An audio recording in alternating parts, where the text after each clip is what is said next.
Hi everybody, this is a video about the Juki HZL-F300 and its foot pedal not working properly and how I was able to fix it and get it working again. The problems we were experiencing with this machine was that it would go too slow, or it would sometimes even go intermittently. It didn't seem to respond too well to input. And so at first we thought the machine just needed cleaned and lubricated, and so we went through that whole process. But then when we tried to use it, it was having the same issues. Actually, it was even worse. And so we then suspected it was a foot pedal. And one way you can check right away to see if your problem is a foot pedal is if you just unplug the foot pedal from the machine and just use the start-stop sewing button.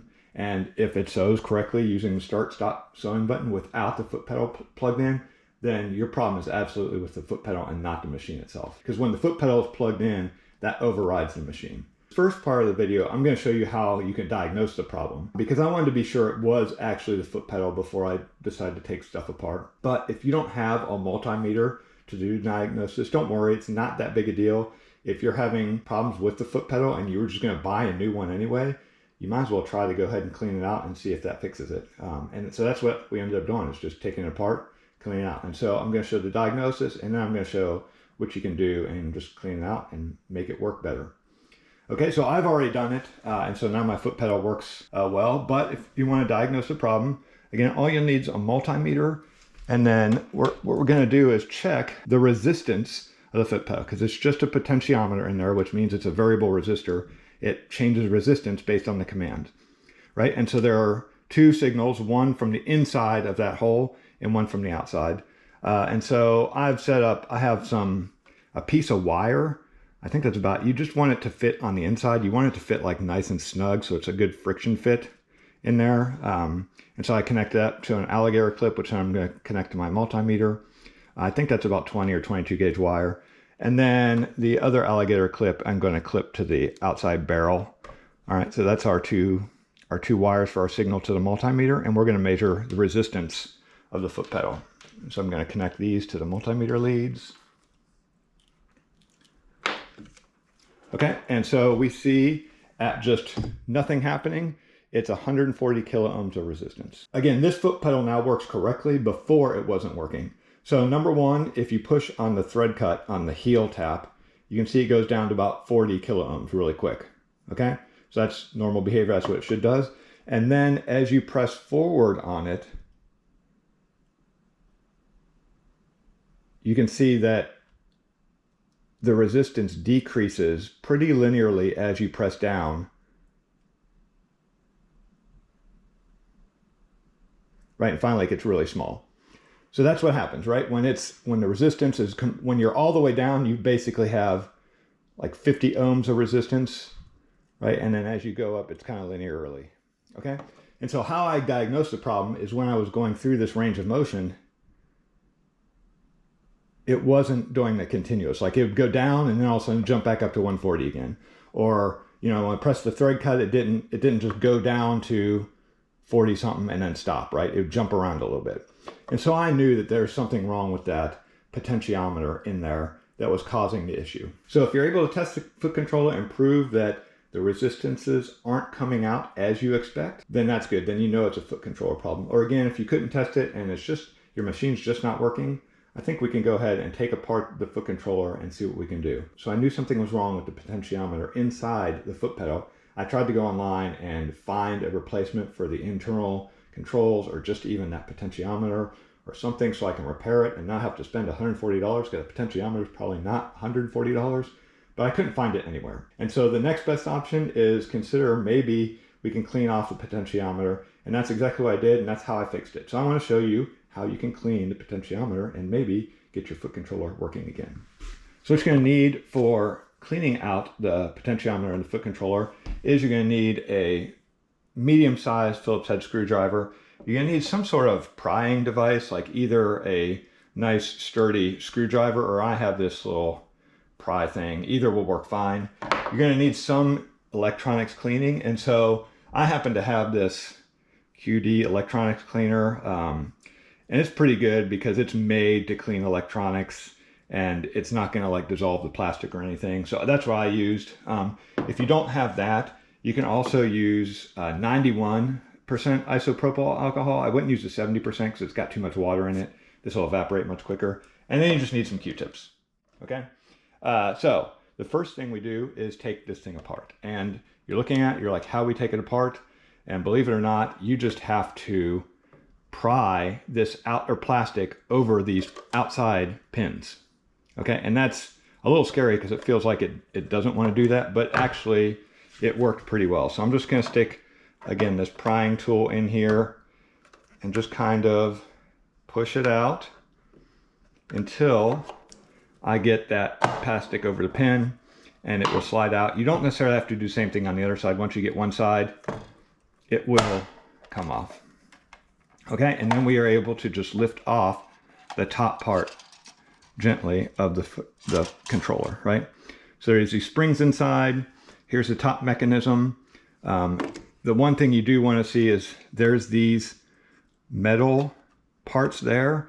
And so I think you do want to be a little bit careful. They go under these plastic, let me move the springs out of the way. They go under these plastic tabs here, and you can see maybe I mangled this a little bit, that little plastic piece, but that didn't affect it too much. Okay, so then we're down to our actual part that's inside. And so what happens when you press the foot controller, right, is this slider moves. And so that's our variable resistor, is that slider moving. So the first thing you want to do is take off the spring on that thing, just like that. And now we're going to remove these two screws to remove that slider. Again, that's just Phillips head.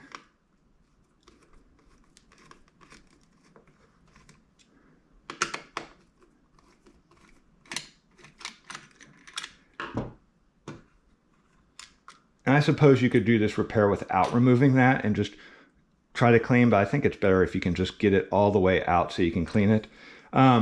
You could also remove the whole circuit board. So I'm going to go ahead and do that just to show you so we can get a good look at the circuit board.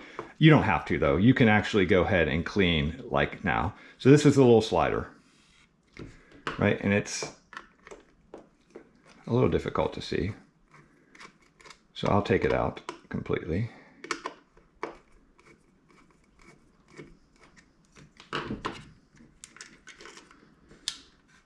We're not going to lose these screws. Okay, and so the way this works is as it slides, it changes resistance. And what happens is that track, it just gets dirty. And so we just need to clean it. So how I'm going to clean it? Again, I already cleaned it, but I would spray just a little bit of this cleaner on there. And then I just wipe it off with a Q-tip. And I don't know if you're able to see, but this is a Q-tip I used, and you can see all the dirt. I was able to get off that part. You could do the same thing with isopropyl alcohol. I would just dip a Q-tip in the isopropyl alcohol and clean it off. You want to make sure you can slide that thing out of the way, clean all the surfaces, and that will help restore the contact. Okay. So once you do that, you're going to put everything back together the same way it came apart. There's a little trick here. You have to get this end of the board in first, and then you can push it down in the slot.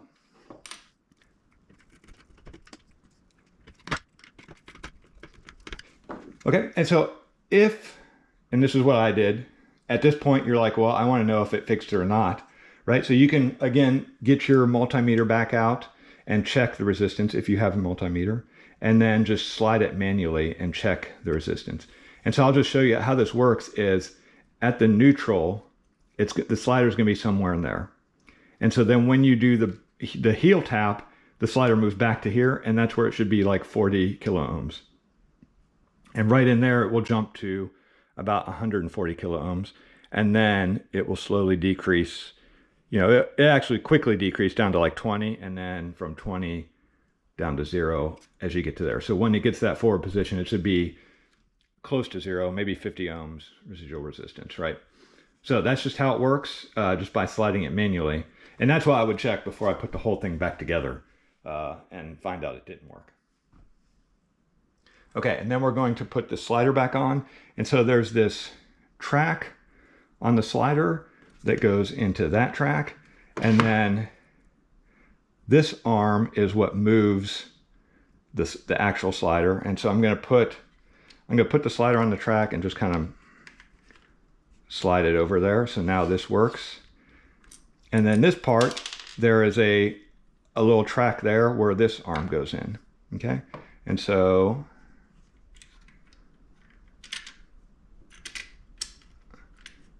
probably easier without the screw in. I'm going to put that on. Again, screw this back together. These screws are just in plastic, so I don't think you want to tighten them over tight or it will start to over thread the plastic and tear apart the plastic. Okay, but that's in good. Again, it should slide nice and smoothly through there just to make sure. Okay, and then we have our little spring. Don't forget about him. It hooks in a hole in here.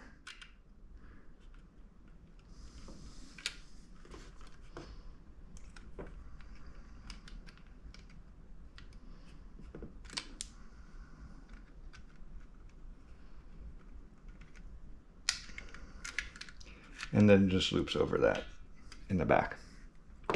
Okay. And then putting the rest together is I'm going to stick these posts like that. And then to try to do this as best we can, there's these two circular metal parts that are going to go on top of the springs. And again, these metal parts are going to hook under here. So what I'm going to do, and it might be hard to capture on camera, is I'm going to first get those metal things hooked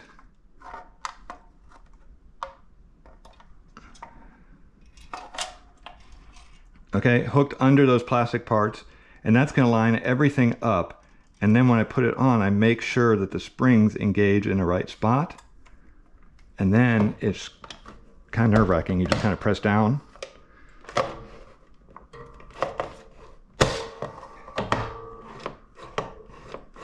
Okay, and it feels like it's working really well. And that's all you have to do to clean your foot pedal. So we're going to go ahead and test this. Plug it back in. Turn the machine on. I'll turn on to high speed here so we have enough to see it's going to work.